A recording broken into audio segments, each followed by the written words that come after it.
Bom dia a todos os telespectadores e participantes da rede EducaSUS. Em nome do escritório Mesquita Barros Advogados, eu gostaria de agradecer à Federação das Santas Casas e Hospitais Beneficentes do Estado de São Paulo, nas pessoas do Dr. Rogatti e Dr. José Américo, a oportunidade de apresentarmos a vocês temas da reforma trabalhista de grande importância para Santas Casas e Hospitais Beneficentes. Nós teremos, a partir de hoje, uma jornada onde serão apresentadas basicamente seis temas envolvendo inovações da reforma trabalhista e temas que geram grande preocupação para todos, pela dificuldade de implementação, como as cotas de pessoas com deficiência e aprendizes. Nós chegamos num momento da reforma trabalhista em que os intérpretes assumem o protagonismo. E é por isso que nós não temos ainda uma dimensão clara, exata, do alcance e extensão das alterações promovidas na consolidação das leis do trabalho pela Lei número 13.467 do ano passado. Nós consideramos importante começar essa jornada de debates e discussões com a apresentação dos temas da reforma trabalhista que já chegaram ao Supremo Tribunal Federal.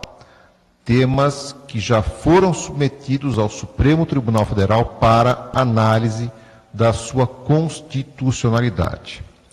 Nós sabemos que a reforma trabalhista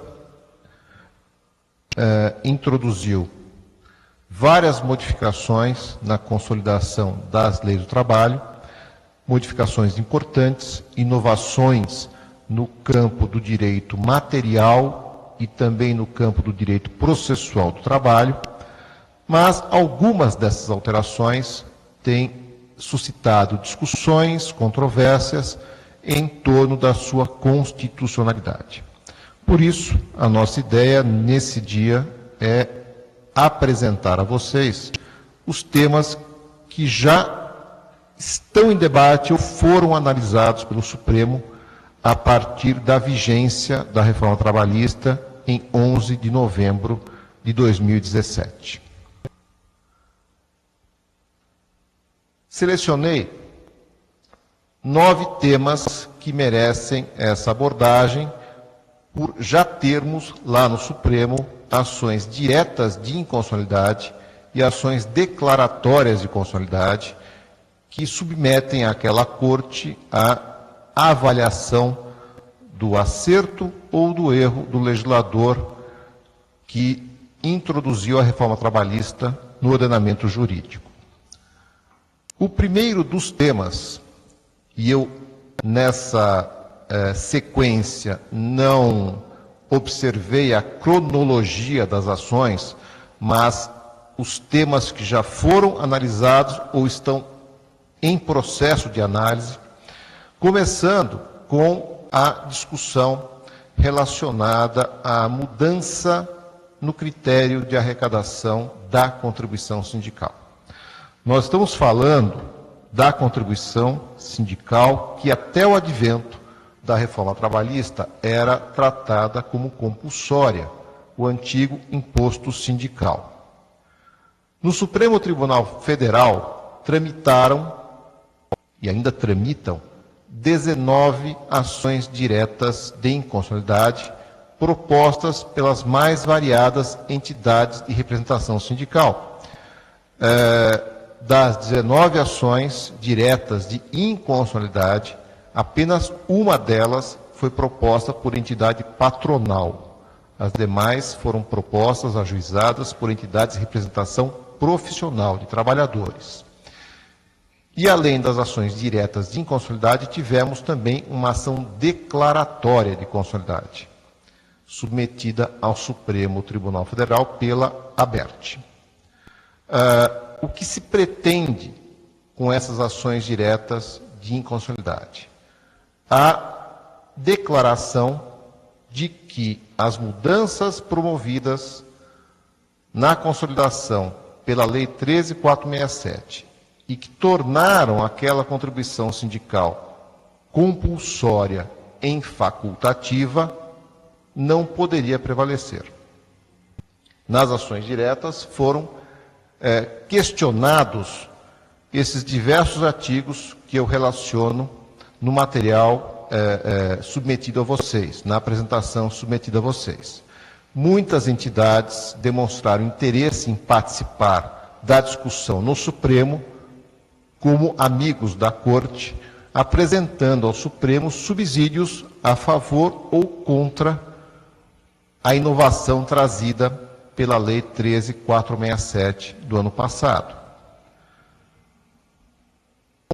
Essas ações diretas já foram julgadas pelo Supremo Tribunal Federal, o acórdão ainda não foi publicado, mas pela decisão da maioria dos ministros do Supremo Tribunal Federal,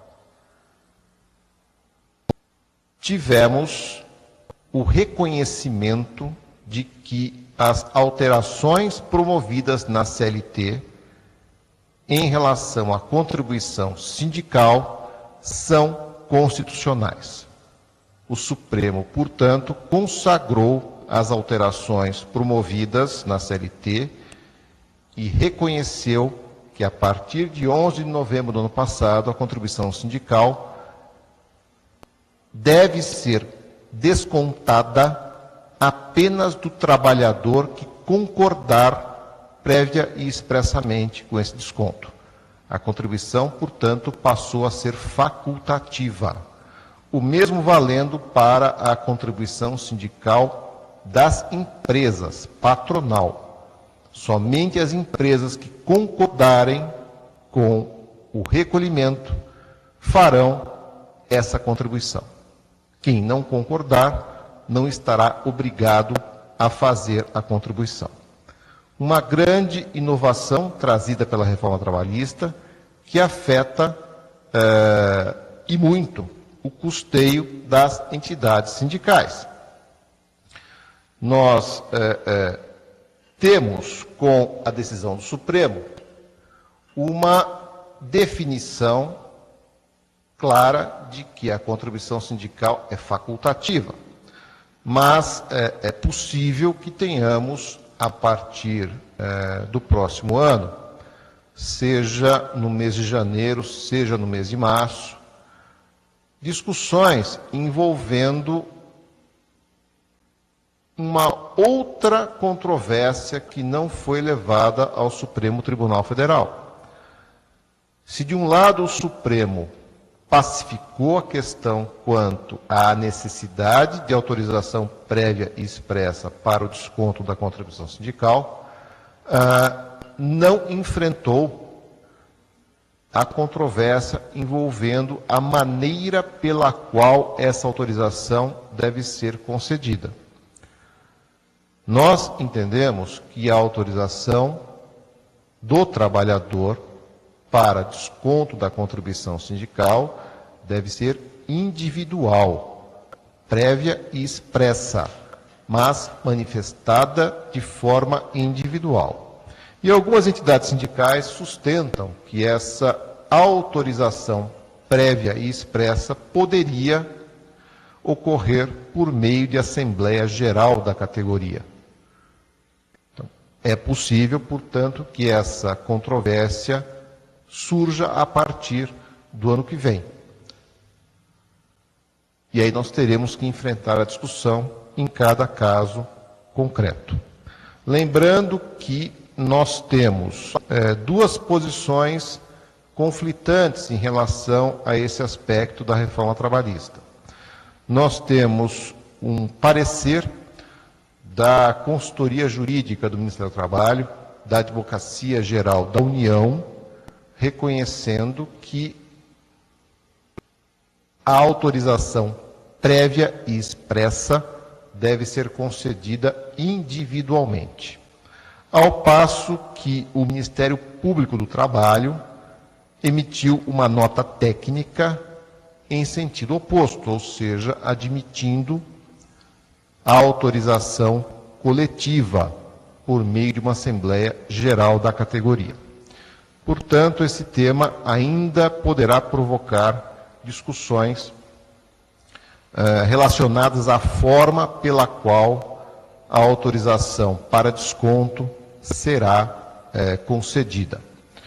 Vamos aguardar o próximo ano para termos uma noção exata de como esse tema será avaliado, inclusive pelo Poder Judiciário.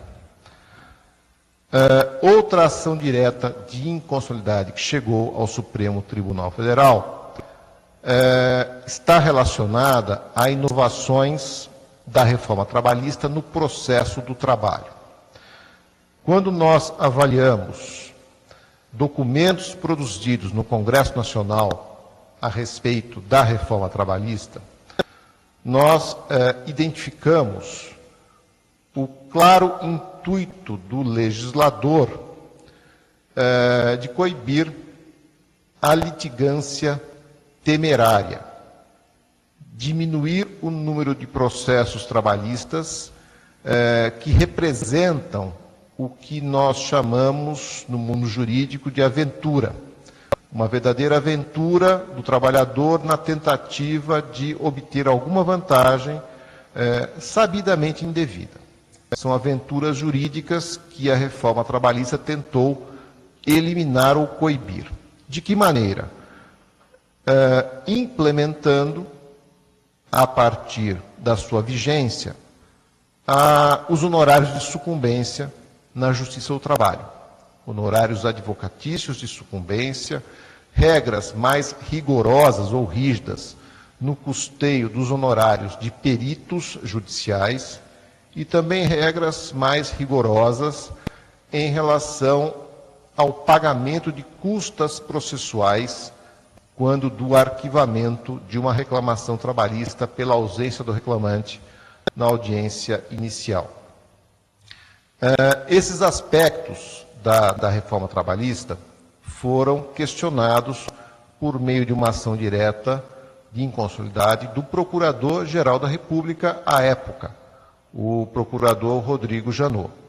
No entendimento da Procuradoria-Geral da República, a exigência de pagamento de honorários de sucumbência, honorários periciais e de custas processuais de quem é beneficiário da justiça gratuita seria inconstitucional.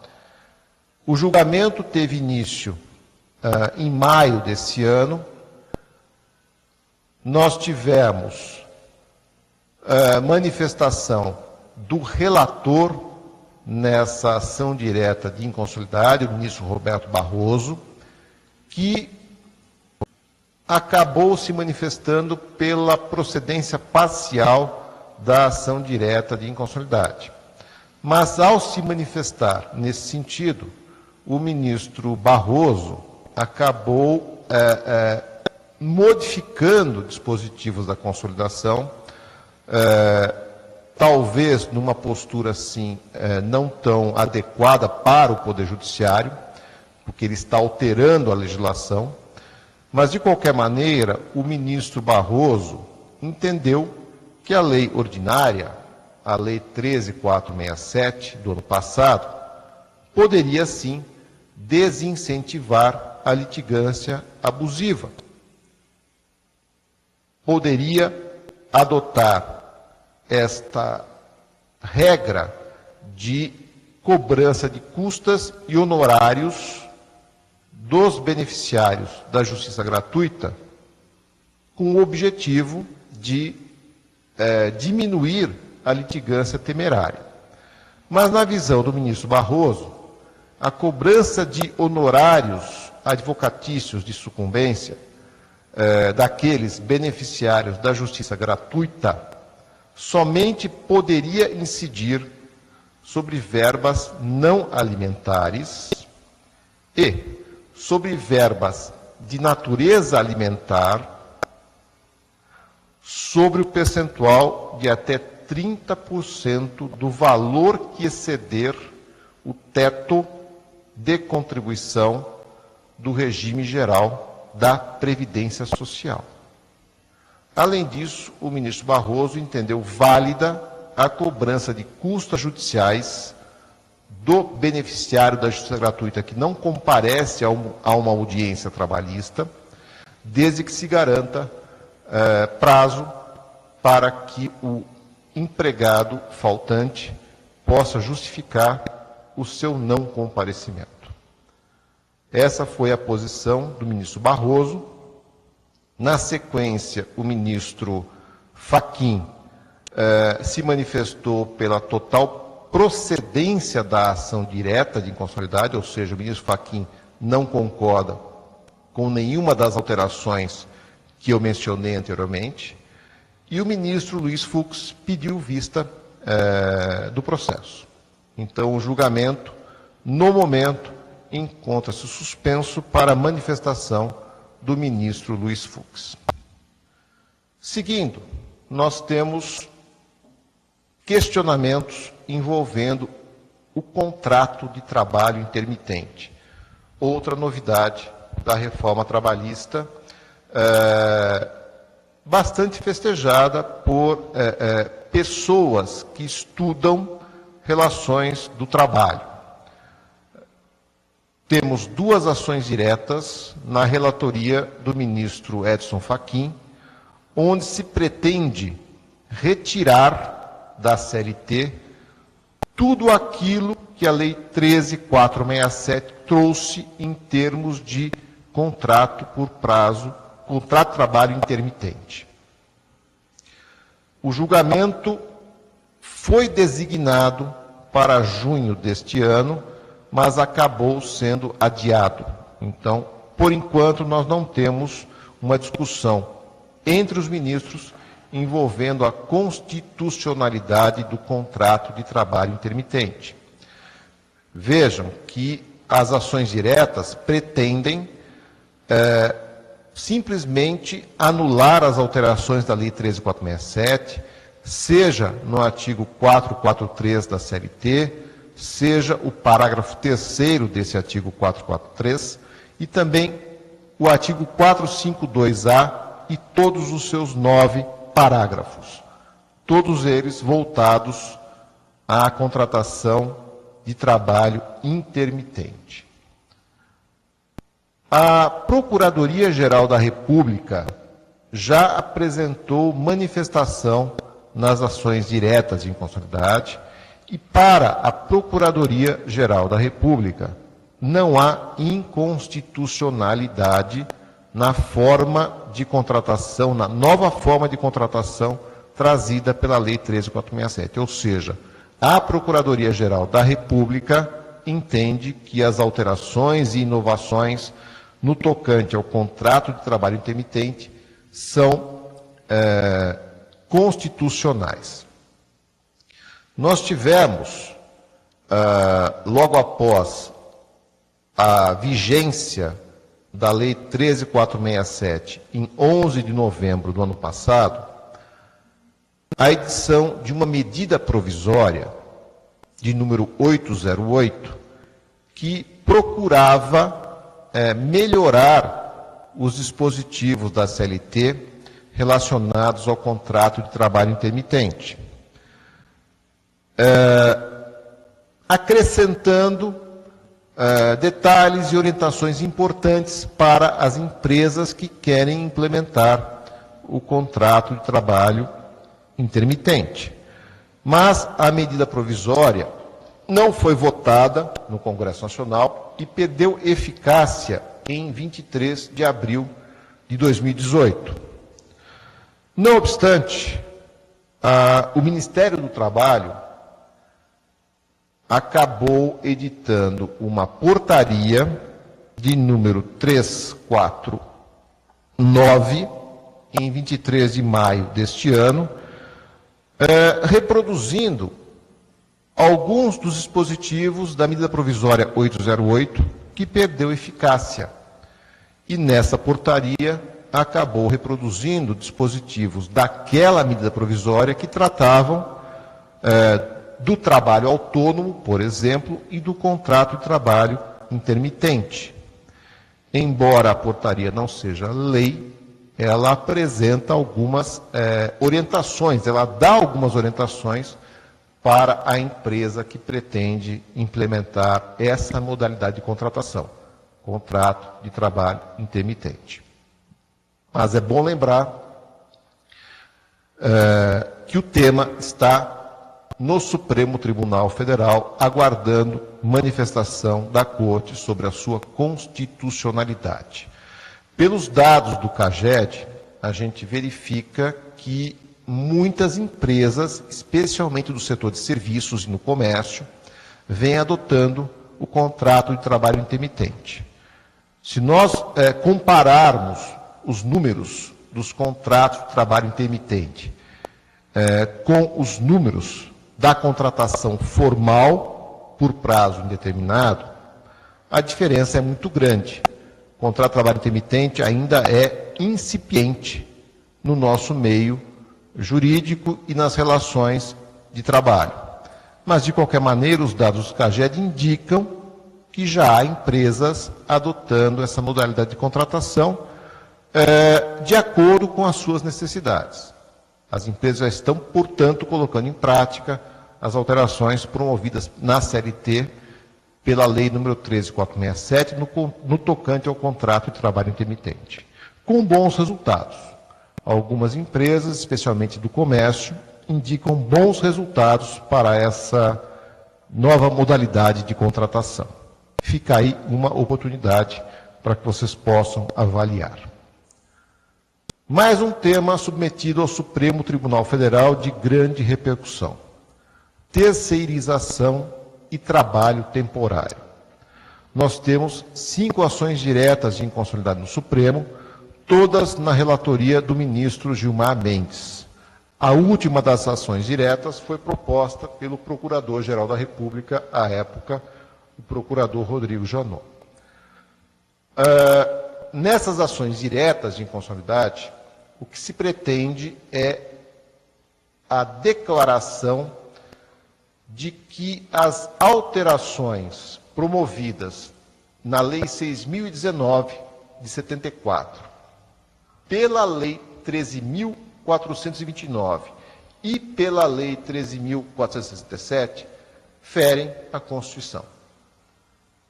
Acabam propiciando condições de trabalho degradantes para quem atua por meio de empresas terceirizadas ou por meio de empresas de trabalho temporário. Essa é a alegação das entidades sindicais que ingressaram com as ações diretas e também do Procurador-Geral da República.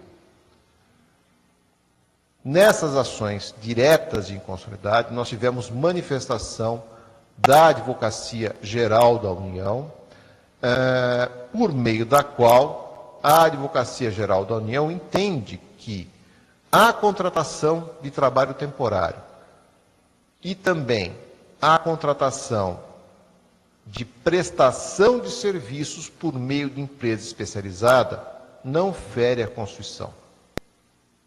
Não propicia nenhum tipo de prejuízo aos trabalhadores que atuam como temporários ou por meio de empresas prestadoras de serviço, porque serão empregados das respectivas empresas que fornecem a mão de obra ou o serviço especializado. Não há quebra de isonomia e, por isso, a Advocacia Geral da União se manifestou pela improcedência das ações diretas de inconstitucionalidade, especialmente por entender que a Constituição Federal não proíbe a contratação de empresa prestadora de serviços na atividade fim da contratante ou da tomadora desses serviços. Portanto, a Advocacia Geral da União entende que a restrição imposta pela súmula número 331 do Tribunal Superior do Trabalho é inconstitucional. A esse respeito, súmula 331 do Tribunal Superior do Trabalho, é importante citar julgamentos recentes do Supremo Tribunal Federal que representam um marco importante na terceirização dos serviços. Nós tivemos 3 julgamentos recentes. 2 eu reproduzo aqui nos slides. O primeiro julgamento ocorreu nesta ação de descumprimento de preceito fundamental, ADPF 324, proposta pela Associação Brasileira do Agronegócio. E por meio dessa ação de descumprimento de preceito fundamental, a ABAG levou ao Supremo Tribunal Federal a discussão em torno da restrição imposta pela Justiça do Trabalho à contratação de empresas prestadoras de serviço. Como vocês sabem, a súmula 331 do Tribunal Superior do Trabalho somente admitia terceirização na atividade meio da empresa contratante e não na atividade fim, na atividade essencial.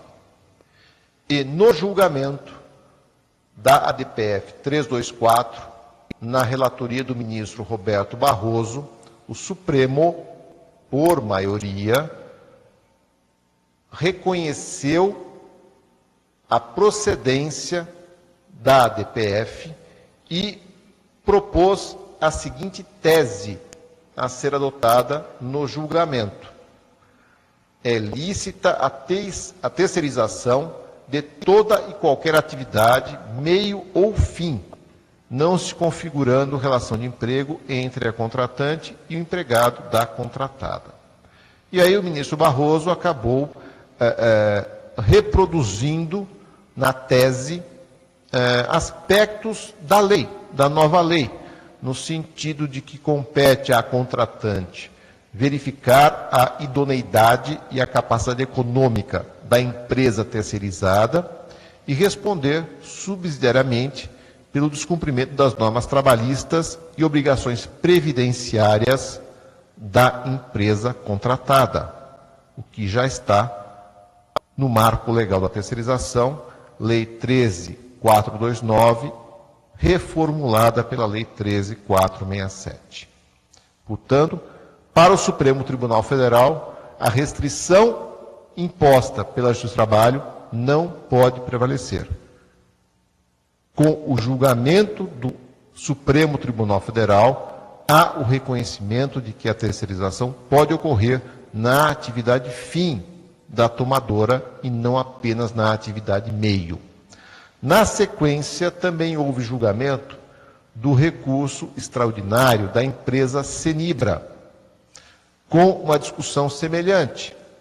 E aí, na relatoria do ministro Luiz Fux, foi definida a seguinte tese de repercussão geral aprovada pelo Supremo: é lícita a terceirização ou qualquer outra forma de divisão do trabalho entre pessoas jurídicas distintas, independentemente do objeto social das empresas envolvidas, mantida a responsabilidade subsidiária da empresa contratante. Ou seja, nesse recurso extraordinário, há um reforço do entendimento consagrado no julgamento daquela ADPF número 324.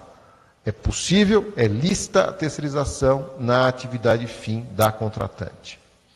E ainda na semana passada, tivemos um julgamento de outro recurso extraordinário focado no setor de telecomunicações, em que o entendimento da ADPF número 324 foi renovado, ou seja, no setor de telecomunicações é lícita a contratação de prestação de serviços nas atividades inerentes ou na atividade fim da contratante. Portanto, essa tese do Supremo está consagrada.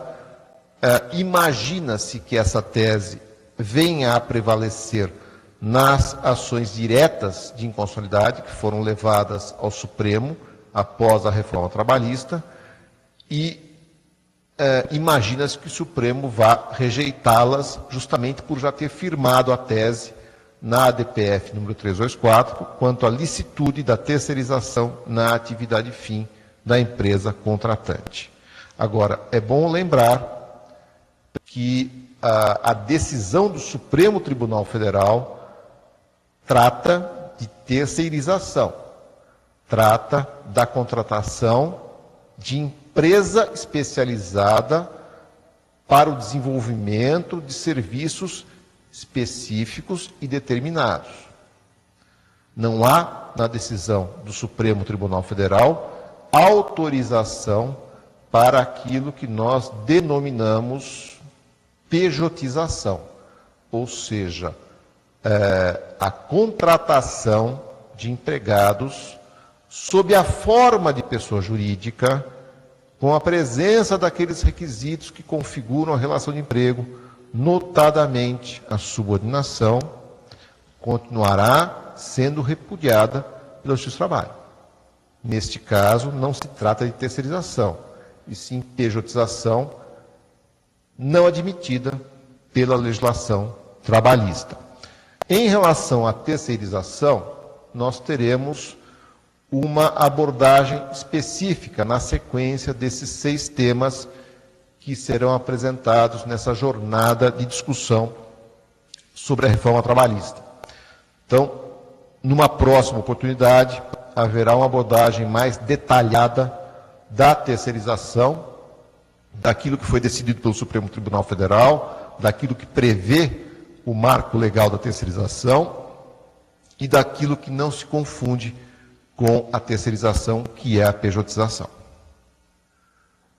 Na sequência, senhores, nós temos a ação direta de inconstitucionalidade no Supremo, que questiona inovações no tocante ao trabalho da gestante e lactante em ambiente insalubre. Uma ação direta da Confederação Nacional dos Trabalhadores Metalúrgicos, que pretende declarar inconstitucionais mudanças na CLT promovidas pela Lei 13, número 13467, que admitem o trabalho de gestante e lactante em atividades insalubres em grau médio ou mínimo, quando a gestante ou o lactante apresentar atestado de saúde de médico de confiança que admita esse trabalho. Ao contrário, se a gestante ou a lactante apresentar atestado médico que recomende o afastamento, o empregador deverá respeitar a orientação médica e não permitir o trabalho na atividade insalubre em grau médio ou mínimo. Na falta desse atestado, recomendando afastamento, o trabalho será permitido. E é exatamente isso que questiona a Confederação Nacional dos Trabalhadores Metalúrgicos. A Confederação quer retirar da CLT os 2 incisos colocados pela reforma trabalhista e que permitem o trabalho em atividade insalubre, caso não haja atestado recomendando o afastamento. Tivemos, na ação direta, manifestação da Advocacia Geral da União, com o reconhecimento de que a inovação trazida pela Lei número 13467 não é inconstitucional. Portanto, a exigência de atestado recomendando o afastamento não fere, na visão da Advocacia Geral da União, nenhum princípio constitucional. Portanto, seria possível manter gestante e lactante em atividades insalubres em grau médio ou mínimo, se o médico de confiança da gestante não apresentar atestado recomendando seu afastamento. Mas é uma questão colocada para discussão no Supremo Tribunal Federal. sendo conveniente lembrar que muitos juízes do trabalho se posicionaram pela inconstitucionalidade desses dois incisos do artigo 394 da CLT. A Associação Nacional dos Magistrados da Justiça do Trabalho, numa jornada de direito material e processual do trabalho, realizada logo após a vigência da reforma trabalhista, consolidou algumas opiniões, editou alguns enunciados, e num deles fica clara a posição daquela entidade, da ANAMATRA, no sentido de que as alterações promovidas pelos dois incisos do artigo 394-A da CLT seriam inconstitucionais. Mas a palavra final está com o Supremo Tribunal Federal, numa ação direta de relatoria do ministro Alexandre de Moraes. Temos também um questionamento lá no Supremo envolvendo o regime de trabalho de 12 horas por 36 de descanso. O regime 12 por 36. Essa ação direta é da Confederação Nacional dos Trabalhadores na Saúde e a relatoria é do ministro Marco Aurélio. O que se pretende com a ação direta de inconstitucionalidade? A retirada do artigo 59A da consolidação das leis do trabalho, da autorização para implementação do regime 12 por 36 por meio de acordo individual, por meio de acordo entre o empregador e o empregado. O entendimento é o de que, por se tratar de regime de compensação, somente poderia ser implementado por meio de convenção coletiva ou acordo coletivo de trabalho.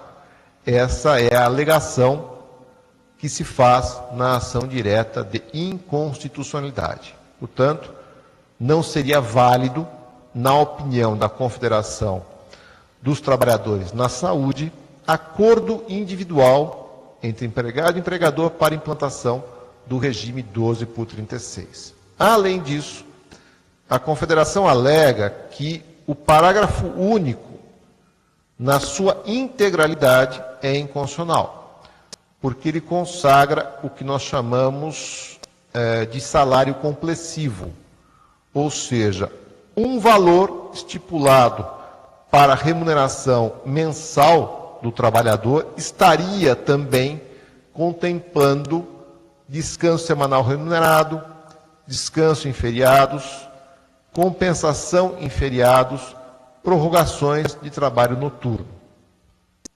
Portanto, na opinião da Confederação dos Trabalhadores na Saúde, não poderia haver essa complessividade. Você tem que remunerar o trabalhador com o salário mensal e, além disso, fazer a remuneração do trabalho em dias destinados ao repouso, fazer a remuneração do trabalho em dias feriados, remunerar com o adicional noturno as prorrogações de trabalho após as 5 horas da manhã, e também não poderia haver, no valor global do salário, previsão de indenização por intervalos não usufruídos. Então, essa proposta do parágrafo único foi questionada no Supremo Tribunal Federal sob a alegação de inconstitucionalidade.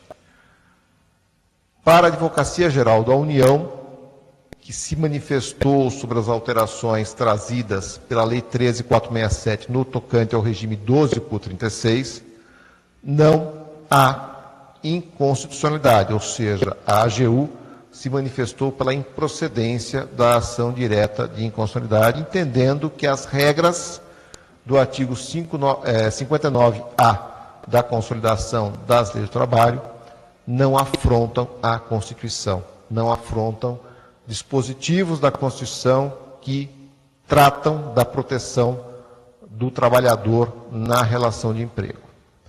Lembro que também em relação a esse tema, a Associação Nacional dos Magistrados da Justiça do Trabalho editou enunciado repudiando a celebração de acordo individual para implantação do regime 12 por 36 e também repudiando as alterações que tratam daquela complessividade, por entender que, em relação a esse tema, devem prevalecer as súmulas do TST, que contém orientações diferentes. Contém orientações no sentido de que você deve aplicar o adicional noturno em relação às horas trabalhadas após as 5 da manhã, que você deve remunerar em dobro o trabalho em feriados ou dias destinados ao repouso e que você tem que indenizar o intervalo para refeição e descanso não usufruído pelo empregado. Então, muitos juízes da Justiça do Trabalho já se posicionaram contra a alteração da Lei 13.467, mas eu lembro, a palavra final será do Supremo Tribunal Federal. Outro questionamento, numa ação direta aí da Associação Nacional dos Magistrados da Justiça do Trabalho, na relatoria do ministro Gilmar Mendes, questiona uma inovação trazida pela reforma trabalhista, que é a implementação de parâmetros para os julgamentos envolvendo reparação de dano extrapatrimonial. Uma das ideias do legislador colocadas em prática por meio da Lei 13.467 do ano passado foi a de criar parâmetros e limites para as condenações da Justiça do Trabalho em danos extrapatrimoniais, danos morais. Não havia até aquela data qualquer parâmetro, qualquer legislação indicando parâmetros para as condenações judiciais em danos morais. E os valores eram os mais discrepantes possíveis, condenações vultosas, que podem, inclusive, inviabilizar o funcionamento de uma empresa. Não havia parâmetro algum. E a reforma trabalhista acabou estabelecendo esses parâmetros para o julgamento, para os julgamentos da Justiça do Trabalho. Parâmetros para avaliação do dano moral e parâmetros para definição do valor a ser arbitrado como dano moral, estabelecendo uma correlação com o salário do ofendido e colocando um teto envolvendo o salário do ofendido. Para na Matra, a definição de parâmetros para o julgamento das ações envolvendo danos morais e também para arbitramento da indenização seriam inconstitucionais por representar uma tarifação, como se nós estivéssemos na lei identificando um valor para um determinado dano moral. A ANAMATRA entende que isso é inconstitucional, mas a Advocacia Geral da União, ao se manifestar sobre a ação direta de inconstitucionalidade, entendeu que não, que as alterações promovidas pela Lei 13.467, quanto aos parâmetros para julgamento de danos morais extrapatrimoniais, seja no reconhecimento desse dano, seja no reconhecimento da sua extensão e no arbitramento do valor, não ofenderiam a Constituição e não representariam esse tarifamento, porque há uma certa margem de manobra, liberdade para o juiz definir valores na fixação dos danos morais. Temos também uma ação direta do Conselho Federal da OAB na relatoria do ministro Ricardo Lewandowski, questionando inovações da reforma trabalhista no tocante à petição inicial das reclamações trabalhistas. Nós sabemos que, na grande maioria, as reclamações trabalhistas apresentam pedidos ilíquidos, indeterminados, sem valor. E, a partir da reforma trabalhista, passou a haver a exigência de que, na petição inicial da reclamação trabalhista, os pedidos sejam certos, determinados e indiquem o respectivo valor, justamente em sintonia com o Código de Processo Civil. Mas o Conselho Federal da OAB entende que as peculiaridades ou particularidades do processo de trabalho não permitem, em muitas situações, a estipulação do valor do pedido. Seria muito difícil, em razão dos múltiplos pedidos feitos numa reclamação trabalhista, ter a indicação clara e precisa dos valores reivindicados, especialmente quando se pleiteia alguma diferença por verba não quitada integralmente, como, por exemplo, horas extras. Então, o Conselho Federal da OAB propôs essa ação direta de inconstitucionalidade, tentando retirar da CLT as inovações da reforma trabalhista que passam a exigir a indicação do valor dos pedidos, sob pena de extinção do feito sem resolução do mérito, mas, neste caso, a Advocacia Geral da União também se manifestou pelo indeferimento da cautelar que foi postulada e também pelo indeferimento da ação direta de inconstitucionalidade. O entendimento da AGU é no sentido de que deve ser evitado ou deve ser coibida a prática de se formular pedido genérico, sem indicação de valores. Portanto, para a AGU, a mudança da Lei 13.467 nesse particular, valoração dos pedidos na petição inicial, é constitucional. Por fim, senhores, a ideia é apresentar a controvérsia envolvendo a correção do depósito recursal que se faz na Justiça do Trabalho e também a correção dos débitos trabalhistas na Justiça do Trabalho. Vejam que nós temos duas ações diretas de inconstitucionalidade da Associação Nacional dos Magistrados da Justiça do Trabalho e duas ações declaratórias de constitucionalidade por confederações do setor financeiro e tecnologia da informação. Todas as ações na relatoria do ministro Gilmar Mendes. Qual é a discussão levada a efeito nessas ações no Supremo Tribunal Federal? A ANAMATRA entende que a adoção da taxa referencial ou do índice de correção da poupança para correção de depósito recursal ou correção de dívidas trabalhistas não é constitucional. A ANAMATRA entende que outro indexador deve ser adotado para a correção dos depósitos recursais e também das dívidas das empresas na Justiça do Trabalho.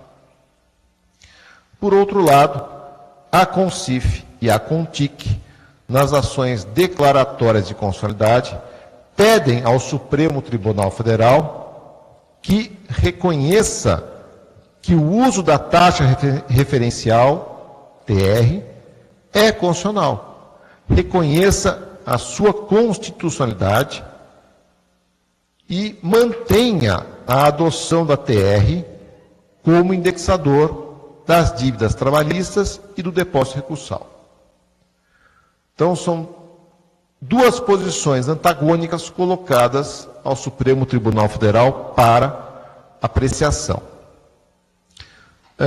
O que nós temos de concreto em relação à ao indexador das dívidas trabalhistas.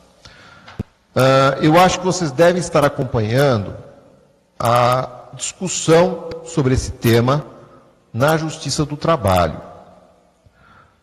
Numa arguição de inconstitucionalidade, o Tribunal Superior do Trabalho entendeu que a aplicação da TR na correção das dívidas trabalhistas é inconstitucional. E o Tribunal Superior do Trabalho substituiu a TR pelo IPCA-E na correção dos débitos trabalhistas. E isso vem sendo aplicado na Justiça do Trabalho, desde a decisão do TST, que substituiu a TR pelo IPCA. Nós tivemos um momento de suspensão dessa decisão por meio de uma reclamação no Supremo Tribunal Federal, reclamação proposta pela FENABAN, porém essa reclamação foi rejeitada, não no mérito, mas foi rejeitada pela forma, e a liminar que havia sido concedida pelo ministro Dias Toffoli caiu, perdeu eficácia. Portanto, volta a valer a decisão do TST na arguição de inconstitucionalidade que trocou a TR pelo IPCA-E. Nessa decisão de trocar a TR pelo IPCA-E, o TST definiu um marco a partir do qual deveria ocorrer essa troca. E determinou a troca a partir de março de 2015. Essa mudança no indexador pode representar um aumento que varia de 15% a 30% nas contingências trabalhistas das empresas. A mera troca de indexador. E nós temos um problema adicional envolvendo a correção das dívidas trabalhistas. Na Lei 13.467, na reforma trabalhista, o legislador ratificou, confirmou o uso da TR na correção dos débitos trabalhistas e na correção do depósito recursal. Então, o que se imagina? Se, porventura, a decisão do TST, que trocou a TR pelo IPCA, for mantida, se, porventura, for mantida, e eu digo isso porque o assunto será levado ao Supremo Tribunal Federal, essa mudança valeria de março de 2015 até a vigência do parágrafo 7º do artigo 879 da CLT, com a redação dada pela Lei 13.467, a partir de 11 de novembro. Então, até março de 2015, TR, de março de 2015 até 10 de novembro de 2017, o IPCA, e a partir de 11 de novembro de 2017, voltaria a TR. Isto se a decisão do TST prevalecer, não for alterada pelo Supremo Tribunal Federal. A Advocacia Geral da União, seja nas ações diretas, seja nas ações declaratórias de constitucionalidade, acabou entendendo pela constitucionalidade da aplicação da taxa referencial na correção dos débitos trabalhistas e depósitos recursais. Para a Advocacia Geral da União, não há na Constituição qualquer dispositivo que indique qual é o indexador das dívidas trabalhistas ou dos depósitos recursais.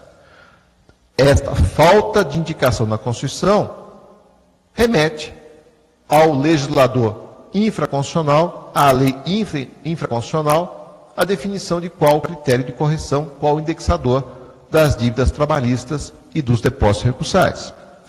Então, para a Advocacia Geral da União, não há inconstitucionalidade na correção pela TR do depósito recursal ou das dívidas trabalhistas, E, por isso, a AGU também propõe a procedência das ações declaratórias de constitucionalidade, da CONCIF e da CONTIC, para manutenção da TR. O problema é que nós não temos uma medida cautelar deferida pelo relator de ações, que é o ministro Gilmar Mendes. E nós estamos na iminência de vivenciar uma alteração na tabela única de correção dos débitos trabalhistas pela Justiça do Trabalho. Se não há uma suspensão da decisão do TST, a tabela poderá a qualquer momento ser corrigida, e mais do que isso, não obstante tenhamos uma nova disciplina legal a partir da reforma trabalhista, nas ações na Justiça do Trabalho, muitos juízes estão determinando a correção dos débitos trabalhistas pelo IPCA, o que demanda extrema cautela, extrema atenção de quem atua na Justiça do Trabalho, para que esta determinação de correção pela TR não passe despercebida e seja impugnada em todas as instâncias e por todos os recursos cabíveis. Esse assunto tem que ser levado ao Supremo Tribunal Federal. Então, qualquer descuido poderá representar um prejuízo, porque se não houver impugnação no momento oportuno da determinação para a correção pelo IPCA, essa orientação, essa determinação poderá prevalecer, e aí, eventualmente, só numa ação rescisória é que a empresa terá condições de discutir novamente esse assunto. Bom, senhores, esses são os temas colocados perante o Supremo Tribunal Federal para avaliação. Nós entendemos que a reforma trabalhista certamente provocará mudança no mindset de todos os atores sociais: empregadores, empregados, sindicatos patronais, sindicatos profissionais. Nós temos sustentado que as áreas de recursos humanos devem adotar posturas proativas na identificação das oportunidades trazidas pela reforma trabalhista e também adotar atitudes propositivas voltadas ao seu aproveitamento.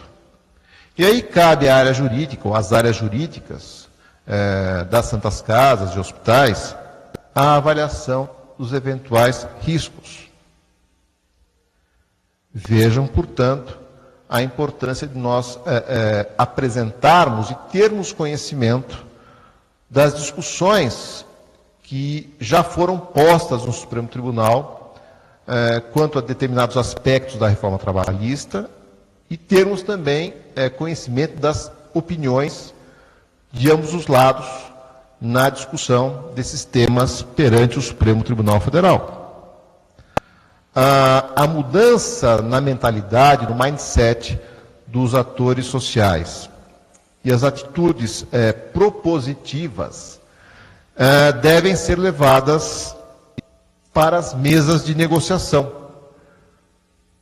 seja para adaptação das normas coletivas atuais, adaptação às novas regras da reforma trabalhista, seja para apresentação de novas pautas de reivindicações empresariais.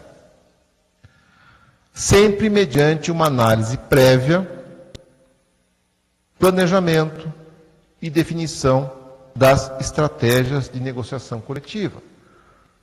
Há que se pensar nos detalhes, nas moedas de troca e nos impactos que as concessões poderão trazer em curto, médio e longo prazo.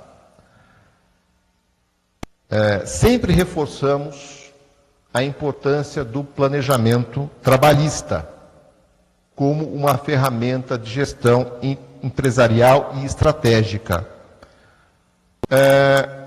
Gestão esta que poderá propiciar redução de custos e também redução dos passivos de natureza trabalhista. Planejamento que poderá prevenir conflitos. Planejamento que poderá garantir maior segurança jurídica durante os processos decisórios das empresas. Senhores, com essas considerações eu encerro a minha apresentação e fico à disposição para quaisquer dúvidas que existam. Muito obrigado. Cassius, obrigada. Pessoal, já está aberto para perguntas.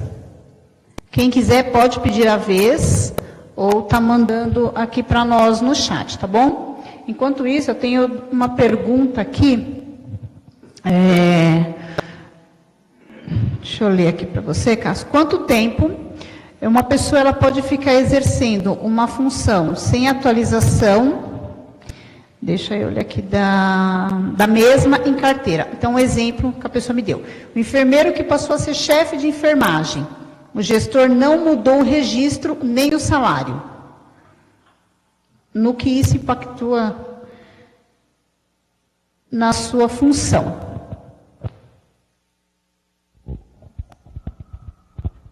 Bom, pelo teor da pergunta, eu entendo que essa pessoa teve uma promoção. Toda e qualquer evolução na carreira deve corresponder à respectiva alteração funcional e deve corresponder ao respectivo aumento salarial. Isso é imediato. Não há na legislação prazo para que você postergue a alteração funcional nos registros e a alteração do salário em decorrência de uma promoção. Muitas normas coletivas tratam do assunto e muitas normas coletivas colocam a obrigação de imediata alteração funcional e de salário quando há uma promoção. Algumas normas coletivas prevêem um pequeno tempo de experiência na nova função. Por exemplo, 30 dias, 60 dias, 90 dias na nova função.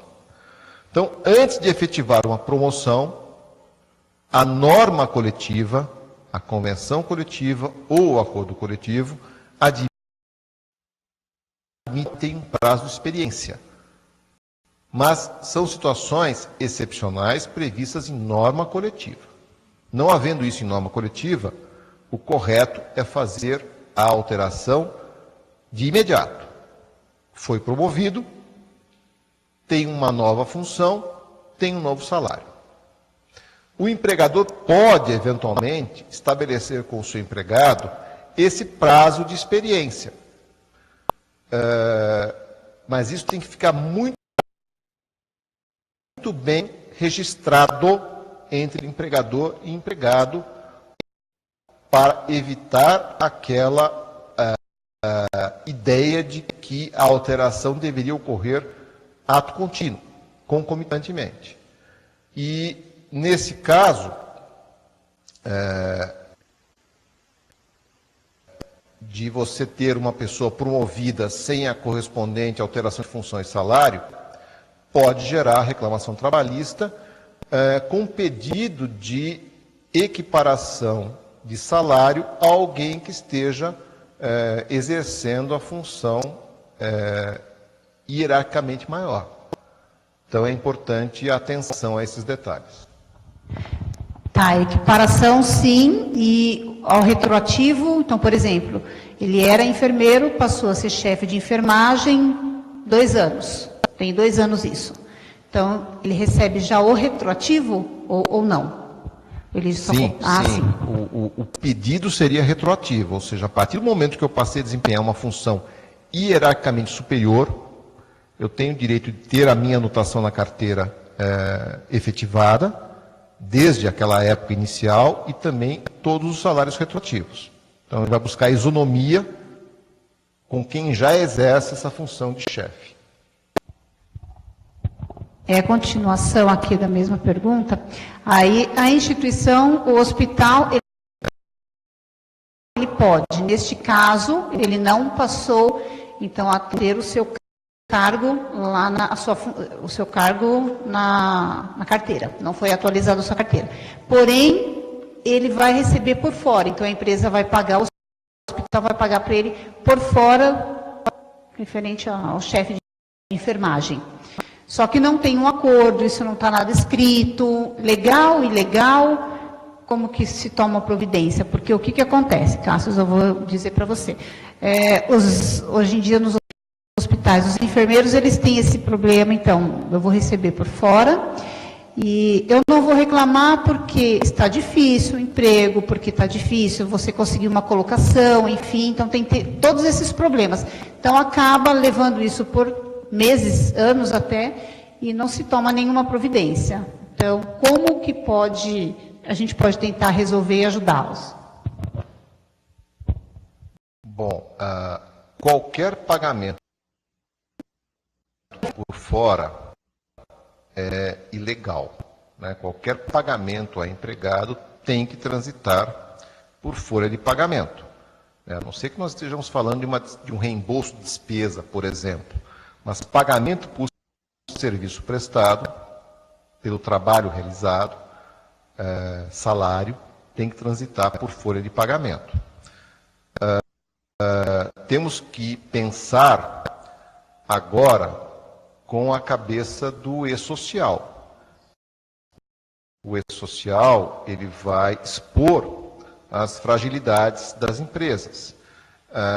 E haverá certamente um cruzamento das informações do E-Social com as informações tributárias, fiscais e contábeis das empresas. E esse cruzamento pode indicar que valores estão sendo pagos sem transitar pela folha de pagamento e gerar uma fiscalização. Então, a rigor, qualquer pagamento por fora é incorreto. Se o hospital não promoveu a alteração da função e do salário no momento oportuno, há uma diferença em aberto a pagar para essa enfermeira. O que se recomenda é que se busque uma maneira de transacionar isso.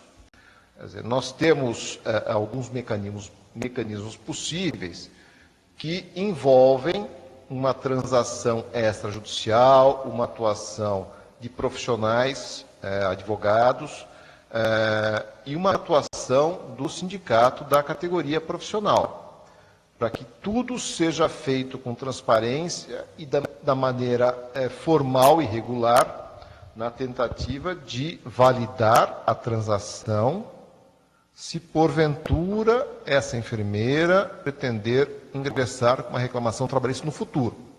Então eu faço uma quitação, uma transação, e isso tem que ser válido para a pessoa não pedir a mesma coisa depois numa reclamação trabalhista. Então, o caso tem que ser analisado, o caso concreto tem que ser analisado com muita cautela para verificar quais são os melhores caminhos na tentativa de quitar esse passivo. Entendi. Tem uma pergunta, mais, né? É do Hospital Santo Agostinho de Criciúma, dá para ler aí, doutor? Dá, né? De Criciúma, Santa Catarina. Gostaríamos de saber se a jornada 6x12 está regulamentada dentro de uma previsão de 42 horas semanais, havendo folga em um dia, sábado ou domingo. Essa pergunta, tem mais para lá? Acho que ela está... Ah, não, é uma só, deixa eu ler a primeira.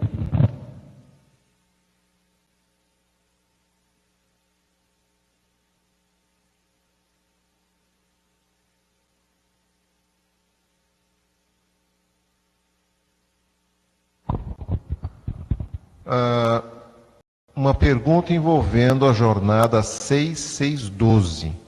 Se ela estaria enquadrada dentro de uma carga de trabalho de 42 horas semanais, havendo folga em um dia, sábado ou domingo. Bom, a gente precisa analisar um pouquinho a escala de trabalho implementada pelo hospital. Quer dizer, me parece que são 6 dias de trabalho, 6 de descanso, ou 12, 6, 1, 6, 12... Enfim, eu preciso entender um pouco melhor a escala de trabalho para verificar se há condições dela prevalecer. De qualquer maneira, o que a gente já pode indicar é o seguinte: esse tipo de ajuste, ele demanda, para a sua regularidade, um acordo coletivo. Eu acho que a melhor maneira de você implementar um regime de trabalho diferenciado como esse é a negociação coletiva, o acordo coletivo com o sindicato profissional. E aí você vai estabelecer, nesse acordo coletivo, todas as particularidades desse regime de trabalho. Quantas horas trabalha, quantos dias, intervalos, folgas, eventual dobra de folga em algum período, a questão da folga aos domingos, seja num regime usual, seja para as profissionais mulheres, isso tudo tem que estar colocado no acordo coletivo de trabalho, como também eventual remuneração por trabalho em dias destinados ao repouso ou feriados. Então, é bom colocar tudo isso no acordo coletivo, analisando a escala de trabalho. E quando você tenta colocar na escala no acordo coletivo esse tipo de escala de trabalho, você também alarga o ciclo de avaliação da extrapolação ou não da carga de trabalho legal. Quer dizer, eu não fico restrito à semana, mas eu posso olhar para um ciclo completo de 30 dias, por exemplo. Então, o caso concreto é muito importante para a gente saber se dá ou não para implementar isso. Nesse caso concreto que eu estava comentando, da pessoa que, fora do horário de trabalho, presta assessoria a hospitais, eu insisto na análise do caso concreto. Por quê? Precisamos saber se o hospital tem um contrato com o laboratório para prestar serviços ao laboratório de consultoria e, nesse serviço, ele utiliza uma profissional, sua empregada, para trabalhar fora do expediente normal. Precisamos saber se essa é a situação, e sendo essa a situação, o importante é que você faça os ajustes necessários no contrato de trabalho dessa pessoa e que ela passe a receber por esse trabalho extraordinário. Se ela é empregada do hospital por uma atividade específica e fora do horário desempenha outra, isso tem que ser regularizado para que ela possa até desenvolver as duas atividades como atribuições normais do seu contrato e receber por isso. Então, a gente precisa sempre olhar o caso concreto e ver quais são os caminhos possíveis para regularização. No regime 12 por 36, a rigor, você teria condições de prorrogar a jornada por 2 horas. Porém, o que tem prevalecido na justiça do trabalho é o entendimento de que você prorroga o regime de compensação de jornada, você torna o regime de compensação irregular. Então, é sempre recomendável que não se prorrogue a jornada 12 por 36 para evitar essa discussão judicial que tem invalidado os regimes 12 por 36. E aí as consequências são pagamento de adicionais de hora extra a partir da 8ª e as horas excedentes. Em relação a essa dúvida do DR, 6 horas diárias de segunda a sexta e 12 em um dos dias do final de semana, eu ratifico aquela opinião, ou seja, isso precisa estar bem esclarecido em acordo, de preferência acordo coletivo, porque é um regime que você não encontra margem para implementação na CLT.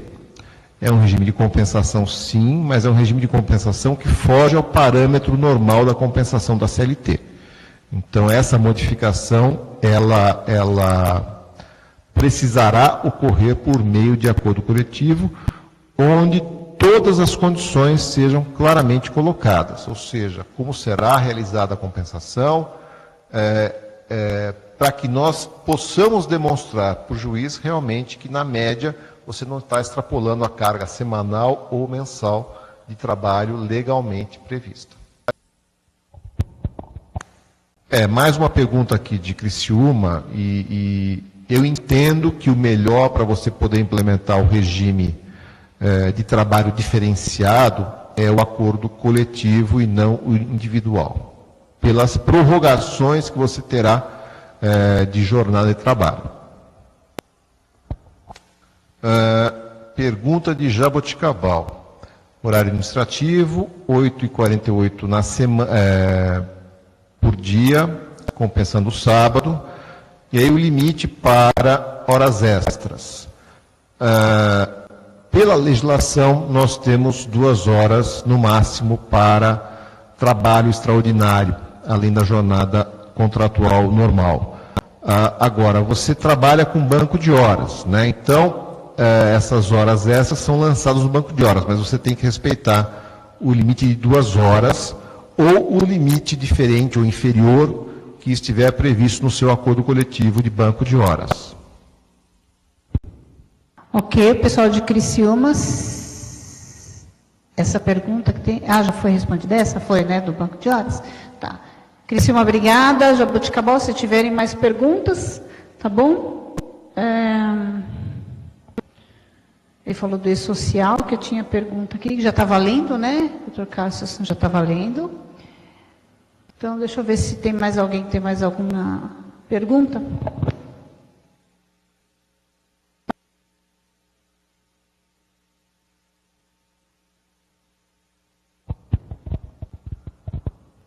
Quanto ao técnico de radiologia, que tem uma jornada de 4 horas, sim, ele pode fazer horas extras, né? Você tem que dar uma olhada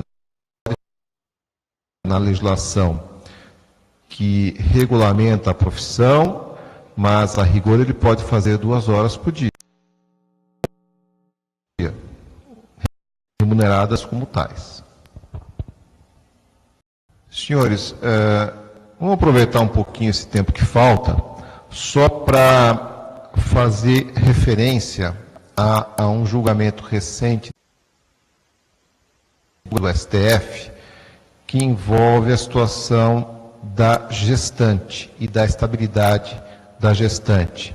Não sei se vocês tiveram oportunidade de acompanhar esse julgamento ou se ouviram alguma notícia a esse respeito, mas o Supremo Tribunal Federal, agora, recentemente, numa decisão em recurso extraordinário com repercussão geral reconhecida, ou seja, a decisão vale e obriga todas as demais instâncias do Poder Judiciário, entendeu que a estabilidade da gestante, estabilidade prevista na Constituição Federal, no ato das disposições constitucionais transitórias, aquela estabilidade de até 5 meses após o parto, ela vale mesmo quando ela, gestante, e o empregador desconhecem a gravidez. Para o STF, é importante que a concepção tenha ocorrido na vigência da relação de emprego. Assim, se uma gestante que desconhece a sua gravidez venha a ser demitida, porque também o empregador desconhecia essa gravidez, ela terá direito a ser reintegrada ou, eventualmente, indenizada. Então, para o Supremo Tribunal Federal, com essa tese estabelecida agora, um julgamento recente, o desconhecimento da gravidez não prejudica a estabilidade. Desconhecimento da gestante ou do empregador ou de ambos não prejudica a estabilidade. Se a pessoa for desligada, terá direito a ser reintegrada ou indenizada. Lembrando que também o Supremo Tribunal Federal já tinha definido uma outra tese, essa mais antiga, no sentido de que as normas coletivas, convenções coletivas ou acordos coletivos de trabalho não podem estipular prazo posterior à dispensa para que a gestante comunique a sua gravidez sob pena de perder a estabilidade. Algumas normas coletivas no passado definiam um prazo de 30 ou 60 dias pós-dispensa para que a gestante pudesse comunicar ao empregador da sua gravidez quando demitida sem ter conhecimento da gravidez. Essa disposição, ou esse prazo de norma coletiva, 30 ou 60 dias para comunicar a gravidez sob pena de perder a garantia do emprego, essa disposição de convenção coletiva ou acordo coletivo foi tratada pelo STF como inconstitucional. Então, a estabilidade da gestante. Decisão recente do STF, gente. Acórdão ainda não publicado.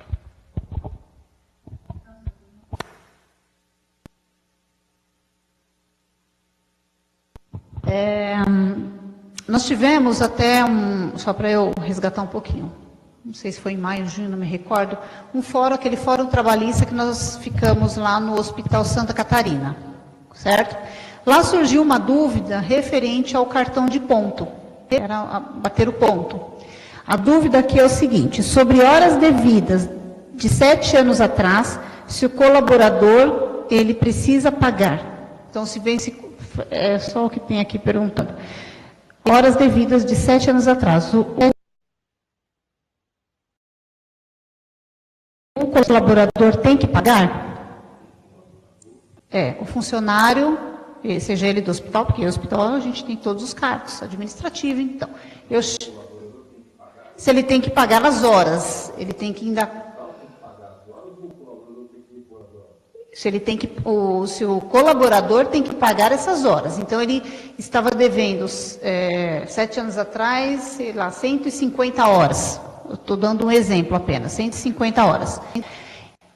O hospital, a instituição, ela veio hoje cobrar esse colaborador. Olha, você está devendo 150 horas, você tem que pagar essas horas. Então, você vai entrar, não sei quanto tempo mais cedo, se tiver ponte, você não vai folgar, essas coisas todas. É correto se cobrar as horas de tanto tempo atrás? Bom, me parece que no exemplo citado havia uma espécie de regime de compensação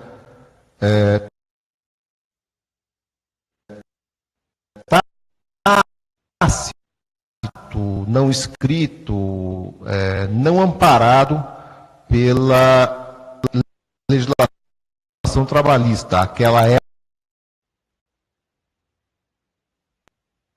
época, a lei trabalhista não tratava dessa forma o regime de compensação. Então, o que havia no exemplo citado, possivelmente era esse acordo tácito.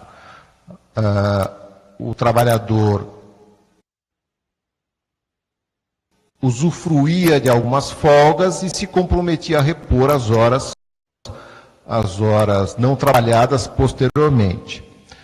Esse tipo de acordo tácito sempre foi muito questionado perante a Justiça do Trabalho. Quer dizer, aquilo que não está escrito sempre foi repudiado pela Justiça do Trabalho. A reforma trabalhista pretendeu modificar esse cenário, admitindo os acordos tácitos de compensação. Mas no passado, não. Muitos bancos de horas aí estabelecidos por acordo coletivo definiam as regras de compensação e os períodos específicos de compensação. Se o empregado está devendo horas, ele tem que compensar num determinado período, fazendo horas extras. Passado esse período, ou o empregador desconta, ou ele perdoa. Mas a regra era a do banco de horas, a do acordo escrito. Aparentemente, no caso que foi colocado, não há esse documento, não há um acordo escrito, há um acordo tácito. A empresa pode, eventualmente, conversar com o seu empregado e tentar convencê-lo a repor as horas. Ele pode dizer que não, né? Pelo prazo transcorrido, isso configura o que a gente usa muito na questão disciplinar, que é o perdão tácito. Eu não cobrei aquelas horas no momento oportuno, não posso fazer isso depois de 7 anos. Nós estamos traçando um paralelo com o perdão tácito na questão da falta grave. Se a pessoa comete uma falta grave, determinado dia, eu não tomo a medida disciplinar cabível, e depois de 7 anos, lembro daquela falta e vou tentar punir a pessoa, isso não tem sido admitido pelo reconhecimento do perdão tácito. A empresa pode conversar, pedir, tentar fazer um acordo com o empregado para reposição das horas. Mas se fizer isso, terá que fazer muito bem feito por escrito. Porque senão, se ficar também na palavra, ele vai registrar o ponto com hora extra, não paga. E depois, quando ele sair, ele vai reclamar, hora extra não paga. Tá bom? Lembrando que a prescrição trabalhista é de 5 anos. Então, eventualmente, se a empresa não pode ser obrigada a pagar horas extras em período superior a 5 anos, por causa da prescrição, por uma similitude com a prescrição trabalhista, talvez ela não possa exigir do empregado também essa compensação de 7 anos atrás. Então, é mais na linha da conversa, da composição com o empregado. Se ele concordar em fazer, que isso fique muito bem registrado, para não gerar problema futuro ou passivo futuro. Mas se ele disser não, enfim, é uma questão aí de acordo entre a empresa e o empregado. Obrigada.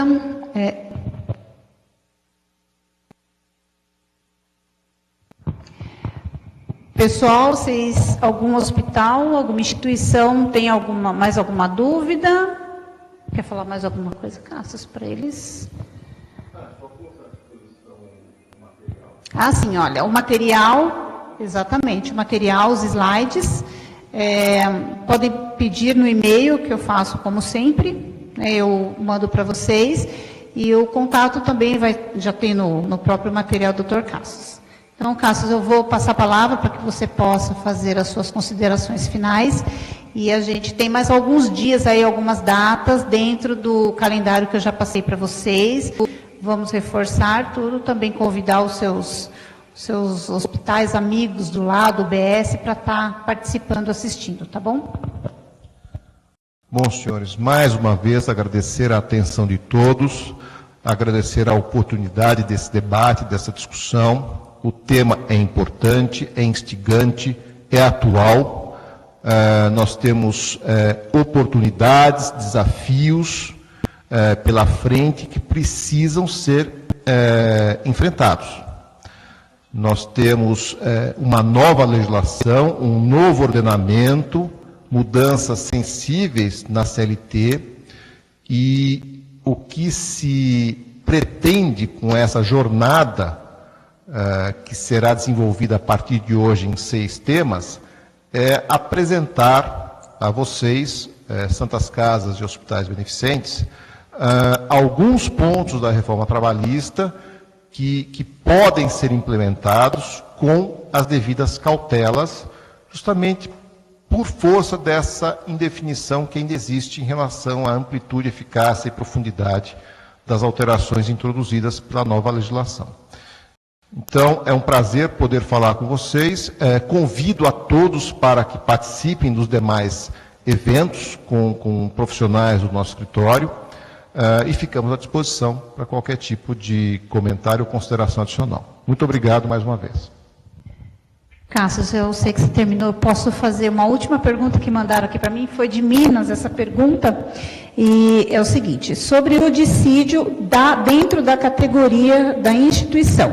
O dissídio ele pode vir ao ano sem ser pago, sem ser reajustado pela instituição ou não? Desculpa.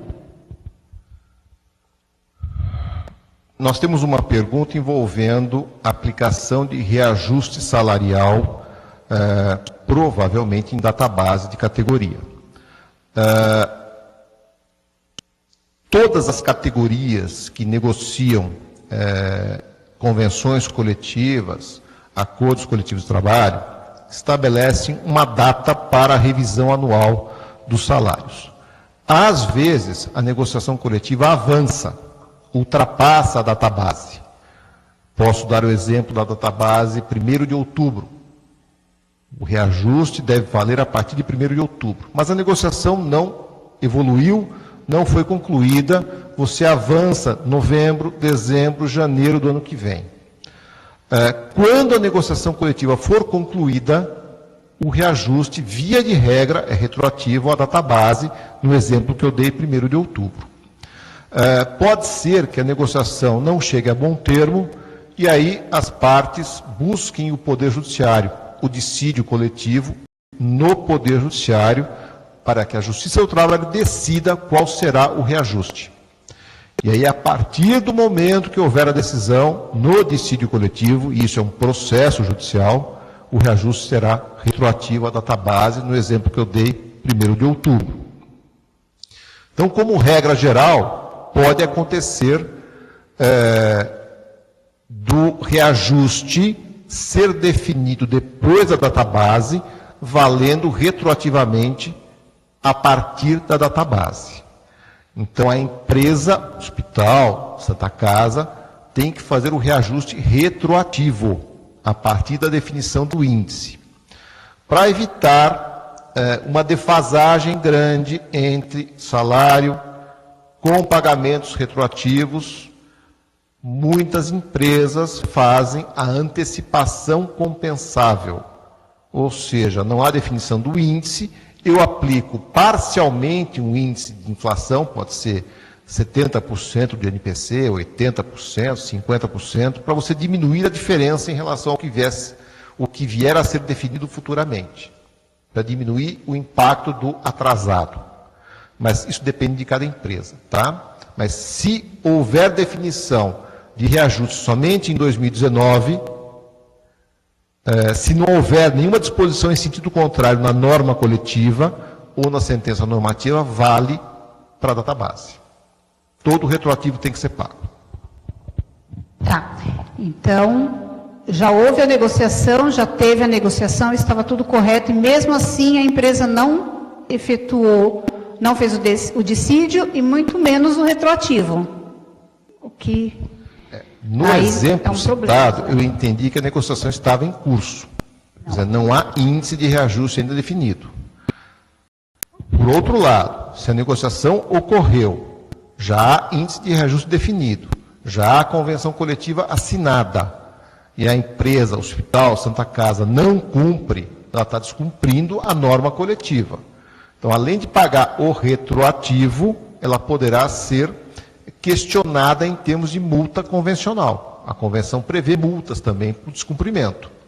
Então, se a negociação foi concluída, o reajuste foi definido, e a empresa, o Hospital Santa Casa, não aplica, ela está descumprindo a norma coletiva. Tem que aplicar retroativamente, e poderá ser cobrada da multa da convenção coletiva. Alguns sindicatos, cientes desse problema, ajuizam o que nós chamamos de ação de cumprimento, para forçar a empresa, Hospital Santa Casa, a cumprir a convenção. E aí vem a aplicação da multa também.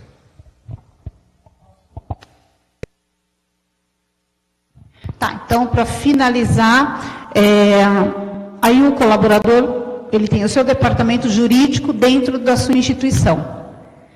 Ele vai poder procurar o seu departamento jurídico lá dentro, porque ele está tomando conta da instituição, da empresa, do hospital inteiro, na certeza de que vai ser resolvido isso, ou ele pode procurar fora, porque toda a instituição, principalmente os hospitais, tem o jurídico, tem o seu advogado que toma conta. Então, cabe a ele estar auxiliando a esses funcionários, esses colaboradores. Então, muitas vezes eu digo isso porque a gente tem aí na EducaSUS e tem bastante colaborador que acontece isso dentro do seu hospital. Eu não vou procurar o meu departamento jurídico, porque não vai resolver, eu vou procurar fora. E aí fora é que tem os maiores problemas, porque vem ação trabalhista, aí vem um monte de coisa.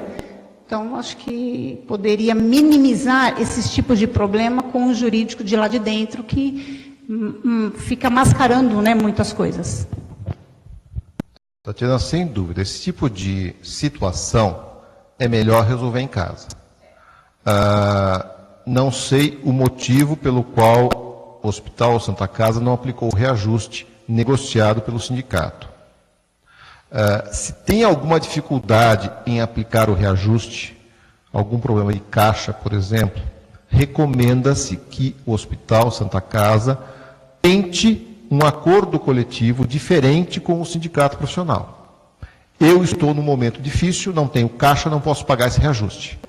Vamos tratar de uma maneira diferente a minha situação concreta por meio de um acordo coletivo? Esse é um caminho. Segundo caminho, se há uma insatisfação dos colaboradores com a falta do reajuste, é importante que se abra um canal de comunicação com o RH e, eventualmente, com a área jurídica. Porque a falta de comunicação pode gerar, por exemplo, uma denúncia anônima ao sindicato, ao Ministério do Trabalho, ao Ministério Público do Trabalho ou a todos.